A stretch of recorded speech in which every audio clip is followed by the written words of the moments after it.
Well, just so that you get a notion of what the mood is like in Tehran, Glenn, and thank you very much for inviting me.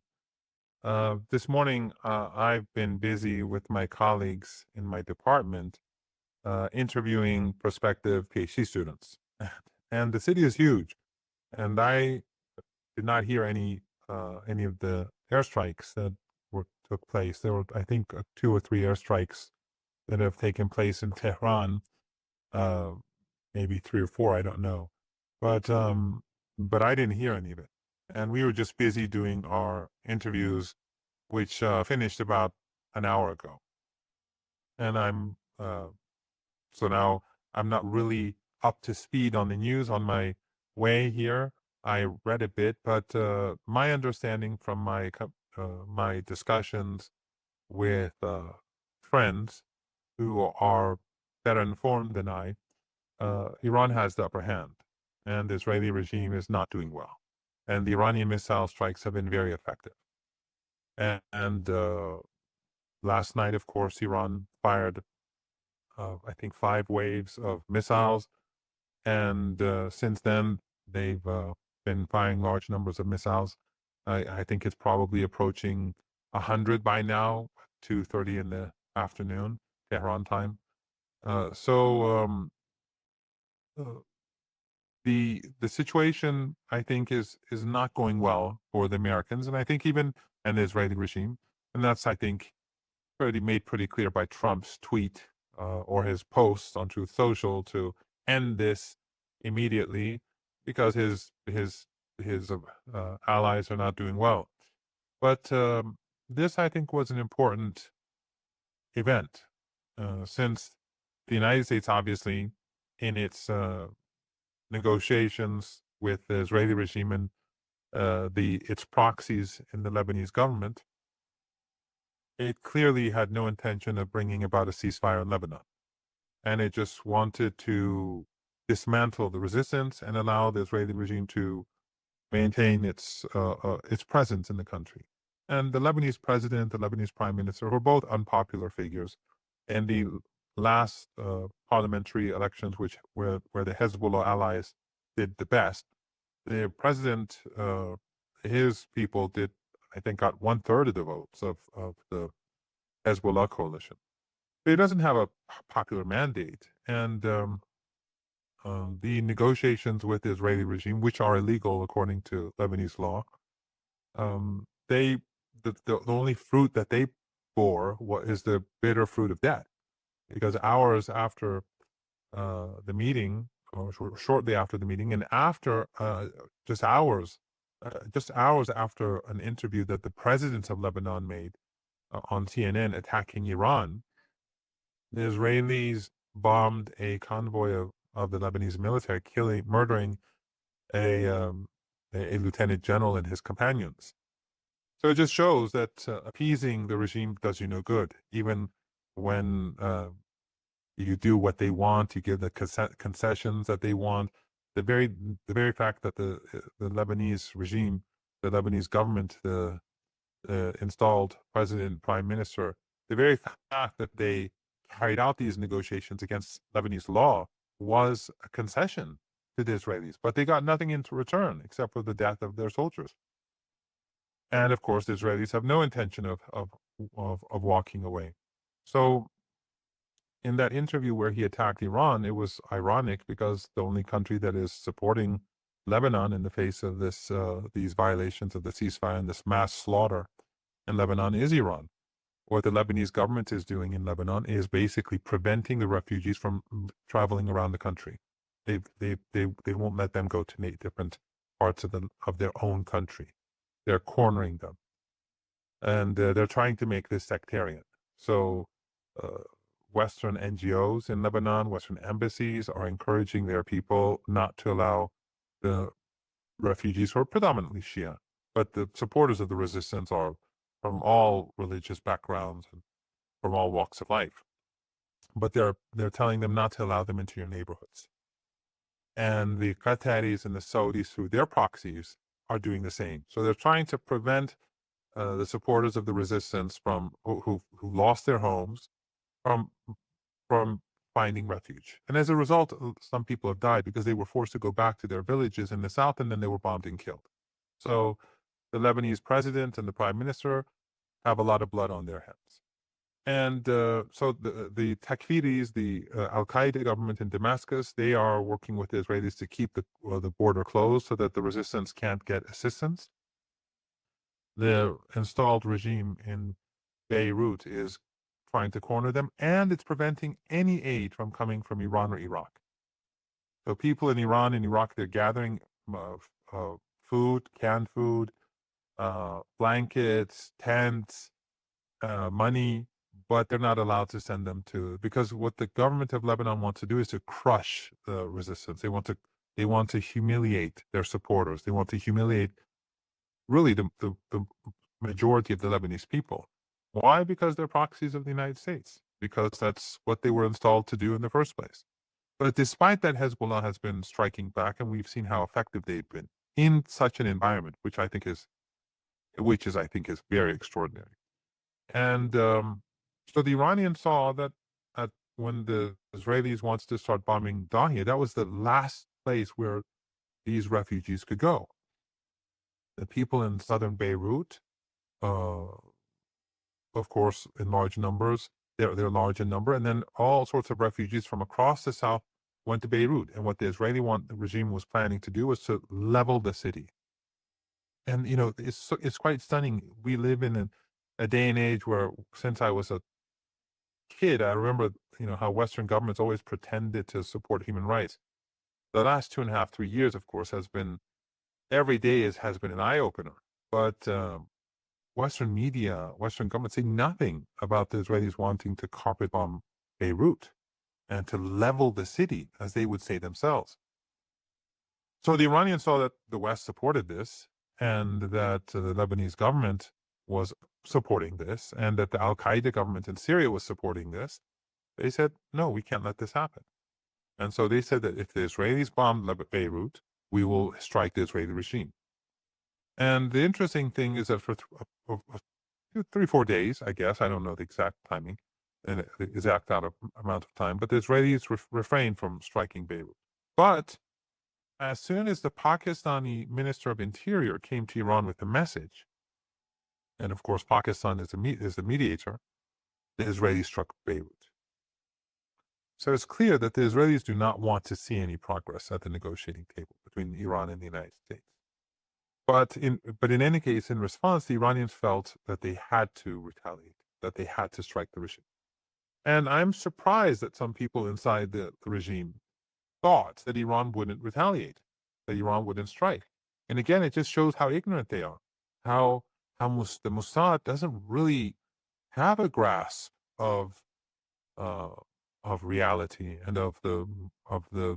doesn't have an understanding of how the political leadership in Iran thinks and works, because it's evident. Just like I've been saying for years that Iran will shut down the Strait of Hormuz, it will cut off oil. I've said it on your show many times. I don't, what I say is, I thought it was quite evident that Iran would do that. They didn't see it, and now they thought Iran wouldn't strike, and then when Iran struck in a very big way. The Iranian strike far outweighed the Israeli regime strike. And this is now sort of a pattern, because during the last week or so, or 2 weeks, during the last 2 times the United States violated the ceasefire and attacked Iran, Iran did the same thing then too. Iran's counterstrikes were disproportionate. They were much more severe in magnitude.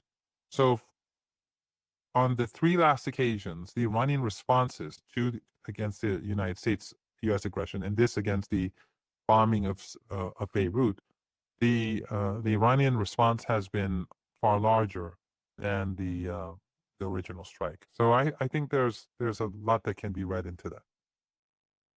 Well, it seems that this is well thought out through Iranian strategy, because it appears that the U.S. position seems to be that they would like to avoid the high intensity war, because it's they don't have the resources for this.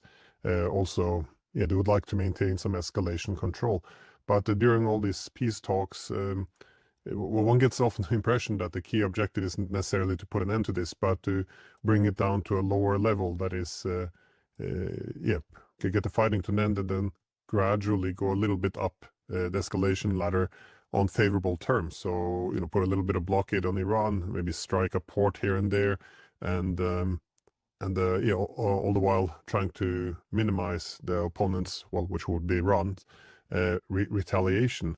But again, with the closure now of Bab al-Mandeb, that is a strait leading into the Red Sea, how do you see? Did you see Iran essentially countering these efforts to do a low intensity war, gradually bleeding out the Iranians to while responding to this with the threat essentially of a high intensity war, which the Americans can't afford? Yes, I think that the Iranians have basically done what you've said. The Americans think that through the siege that they can starve Iranians and bring them to their knees, but that obviously is a double-edged sword because they're starving the whole global economy and doing immense damage. And the stock markets that have gone sharply down since Friday. I think that the energy crisis and the shortages that we see, the lack of helium and the shortage of fertilizers and all other petrochemical goods, this is going to this situation with the booming stock market suddenly not doing so well, and the global and the real economy in serious difficulty is going to get make the challenges much greater for the United States in the weeks ahead. So and its allies. So this double-edged sword is not necessarily going to bear the sort of fruit that Trump wants it to bear. And on the other hand, as you rightly point out, they've been trying to carry out low-intensity strikes for a host of purposes, to discover Iran's capabilities, to weaken Iran, to intimidate Iran. But I think Iran's responses in the last 2-3 weeks have been to intimidate the other side, to intimidate the Trump regime and the Netanyahu regime. And I think the Iranians have made it clear that they're fully prepared to restart the hot war. And this time around, it's going to be far more explosive. The Red Sea, as you rightly pointed out, is partially closed now. But this is sending a signal that if you push harder, then the Red Sea will be fully closed. The Persian Gulf is now closed because, as you know, every day the Iranians would allow roughly 25 to 30 ships to pass through. And for the last 2-3 days now, no ships are going through. This intensifies the ongoing crisis, and it creates greater pressure on the United States. And of course, Iran's military actions, as I said, send a very strong message. So I think this is just a series of miscalculations by the United States and its allies, and they still can't come to this recognition that they just can't defeat Iran. Yeah, well, about the stock market, I see that Trump took to Twitter and reassures everyone that he's mediating an end to the conflict between Israel and Iran. It's almost in parallels there to the Ukraine war, where the U.S. is trying to mediate now between the Ukrainians and the Russians. Again, it's been the main actor. It's the one who initiated the wars, and now, of course, it's seeking to mediate. I'm just wondering if this is just a good cop, bad cop, or which are playing vis-a-vis Netanyahu, or if this is real divisions emerging, because again, the actions taken now against Lebanon, again, a lot of destruction we see. It's making it impossible for the U.S., even if it doesn't want peace, just to lower the tensions. It makes it very difficult for the U.S. to try to control the escalation ladder if the Israelis are going all out in, well, seeking to destroy not just Lebanon, but even going after the capital, Beirut. How do you see this relationship now between the U.S. and Israel? Is it just theater, or do you think there's something substantial happening here? You know, Glenn, I think maybe I mentioned this last time that maybe I haven't, but uh, what Axios, which is completely unreliable, when Axios put out the comments made by attributes it to Trump about when he spoke with Netanyahu and effectively saying the world hates Israel, the world hates you, and all that. Are you crazy or are you f crazy and all that? Whether it was theater or not, I think it was sending a message because unlike we are nearing the anniversary of the 12-Day War. And right before that war, we also had another Axios account of Trump and Netanyahu having differences, and Trump wanting to pursue a peaceful, a negotiated settlement, and then immediately afterwards they struck Iran. So obviously it was a lie. So nothing that Axios says should be taken at face value. But either he did say it or he didn't. It's really, to me, it's not really important. What is important is that this was published.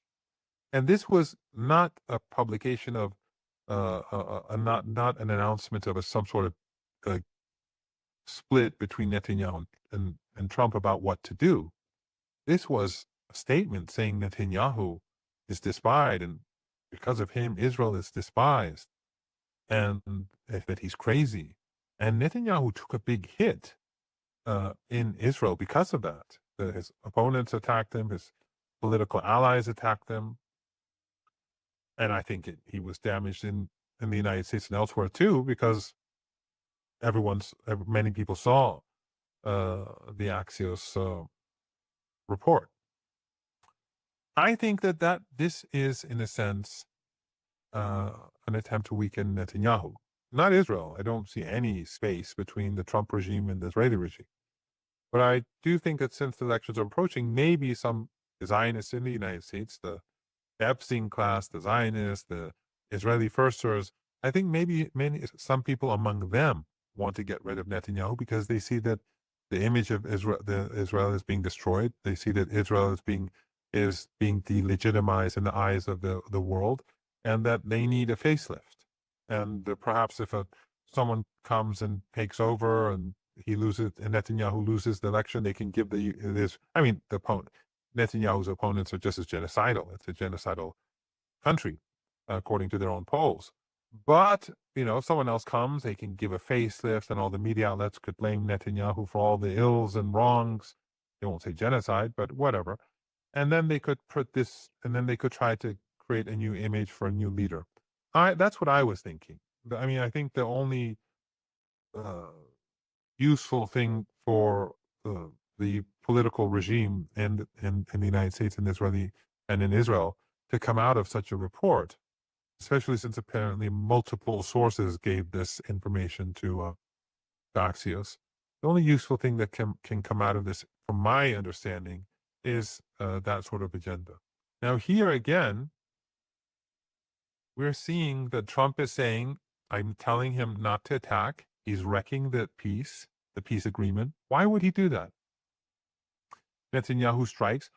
Maybe Trump is fine with that if he strikes. Maybe he's, and the U.S. is supporting him as we speak. U.S. Tankers are refueling Israeli regime jets. The United States is trying to stop Iranian missiles. U.S. Radar installations in Turkey, AWACS jets in Turkey and in Jordan, and they're attempting, and in the Persian Gulf, what remains of them are attempting to help the Israeli regime. They're helping. But why would he say that Netanyahu is wrecking a peace agreement? I think, again, this goes back to what I was saying earlier, that maybe they want to say that Netanyahu is a part of the problem and that we need to remove the problem for a solution. Again, this is just speculation. I've said it elsewhere and no one else has said it, so maybe I'm just talking nonsense. And I don't consider myself to be an expert on these issues. But I can't figure out any other meaningful explanation for Trump to say, I'm going to tell Netanyahu not to attack. And then he says, I was about to have a peace agreement, and then this happens. And what does anyone conclude but that Netanyahu is wrecking the peace? So the global crisis that we're experiencing is his fault. And